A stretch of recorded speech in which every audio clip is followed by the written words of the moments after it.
Ndoshta është pak për keqardhje, mirë po kur e shohim se dikush na vlerëson ende më tepër, kjo është në të gjitha zhanret, jo vetëm në korrin ose në shoqëritë, sepse ne shumë krenar ndjehemi kur dalim si shoqëri, prezantohemi në shtetet e jashtme.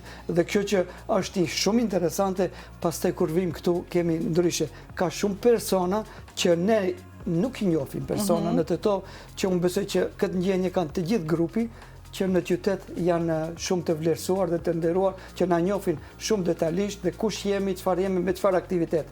Po pikërisht këtë desha të them, madhështia e vetë punës së grupit grave dhe shoqërisë Xhiradizëqire është sepse punojnë në baza vullnetare, sepse askush nuk paguhet në shoqëri dhe baza vullnetare ta jep një ndjenjë ndryshe, sepse në kohën e sot të materializmit të çdo kush e sheh anën materiale, këtu bëhet aktivitet jashtë asaj dhe bëhet me dëshirë më të madhe, me vullnetin më të madh. Janë të përpikt zonjat edhe në kohën kur duhet të bëjmë prova.